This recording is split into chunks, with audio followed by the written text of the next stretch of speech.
Thank you very much, Mr. Daneja, for being with us. And now I invite Ms. Hülya Gedik from Turkey, the chairwoman of the board at Gedik Holding and the chairwoman of the board of trustees of Gedik University, to share her perspective.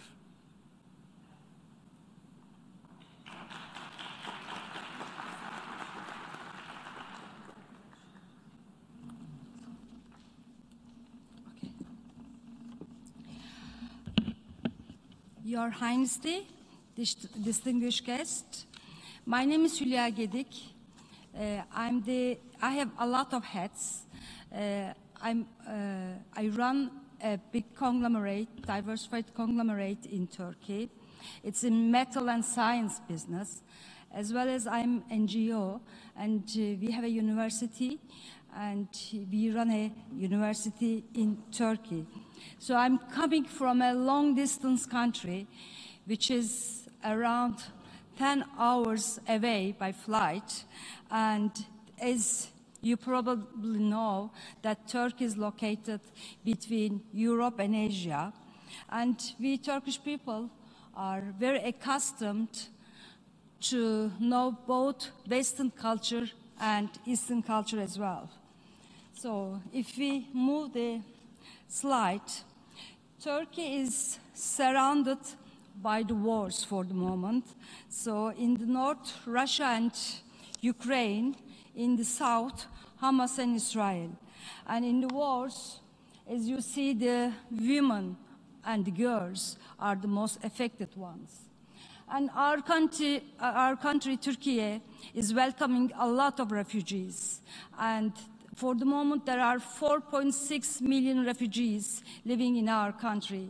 And when we consider that we are 85 million population in Turkey, it is 1 every 6 people are refugees for the moment.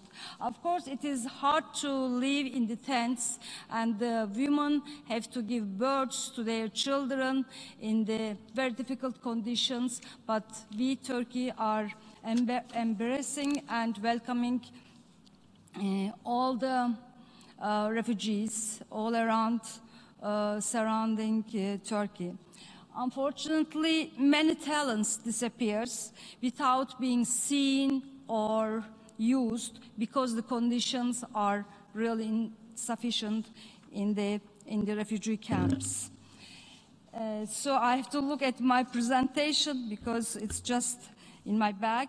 But in the study in Europe, it says that women fear more than men when the war happens, because especially businesswomen, we think that the spread of war will come to our country.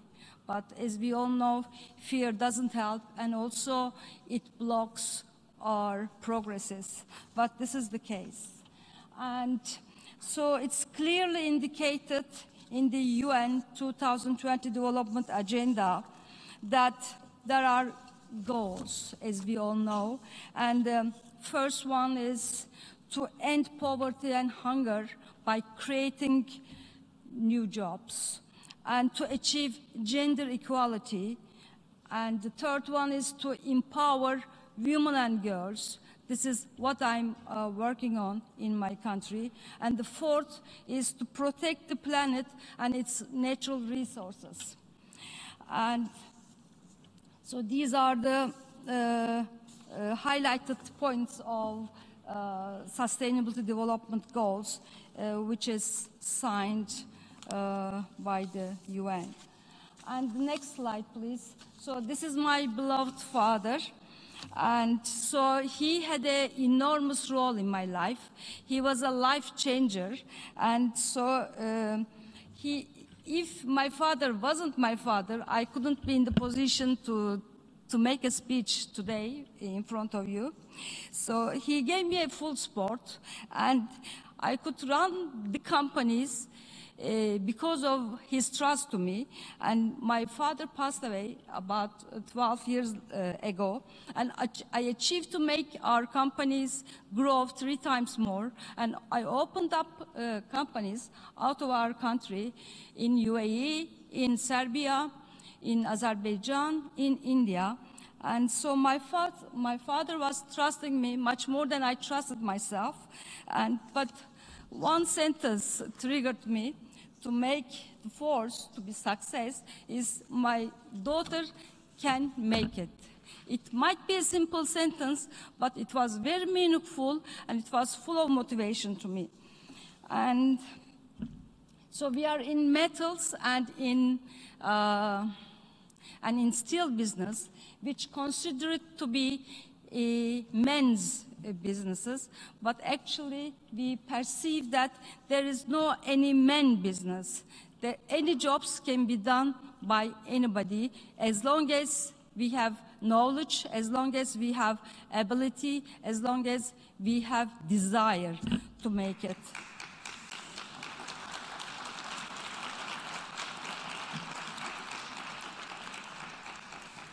And so the number of women who represent at the board of directors are getting more in my country, but still we have to work on it, and it is, it is not easy. I believe that every generation of women has to fight the right of the empowerment of the next generations of women. This is our mission to do. And so the social work that I mentioned that we have been doing for many, many years in our country. So we are, one of our sectors are welding sectors. And here there are shortages of welders in my country and in other countries as well.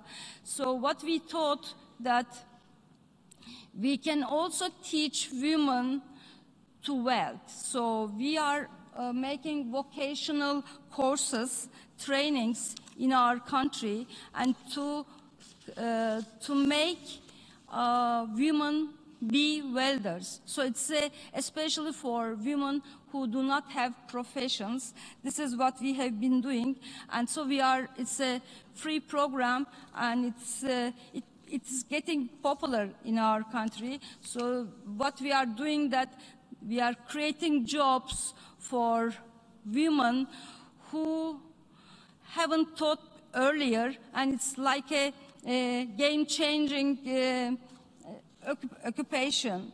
And so, as I said, it's a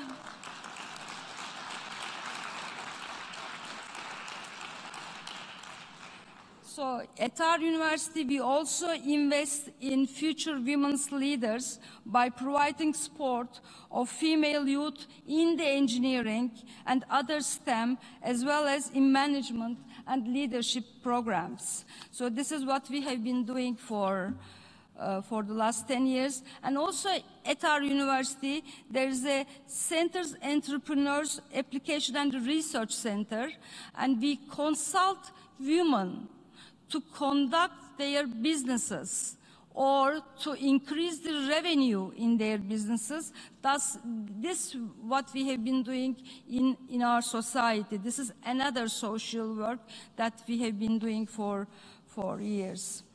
And of course, business life is men's world, but we are trying to increase the number of women in business, especially in the decision-maker level, that we have to increase the population or the participation of the women.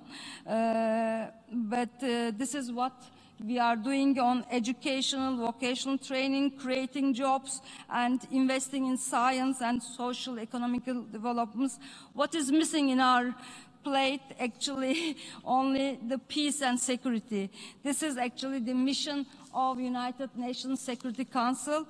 There's a resolution 1325, which was signed 2000. Actually, this is the landmark for women, for peace and for security.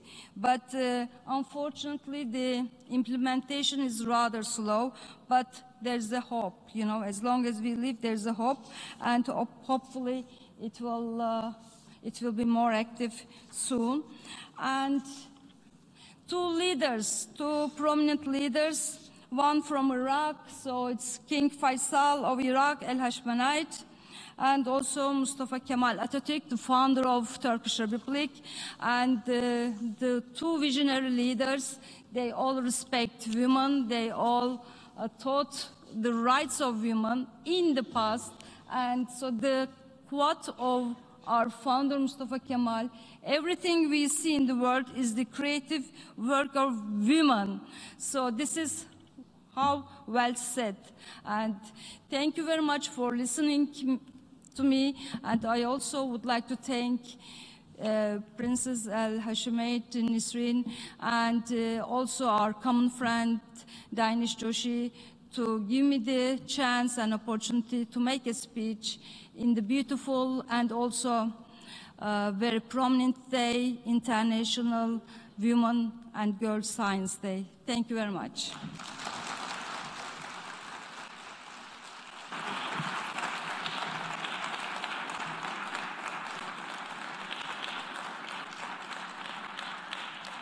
Thank you, Ms. Hülya Gedik. And now it is my pleasure and my personal really pleasure to introduce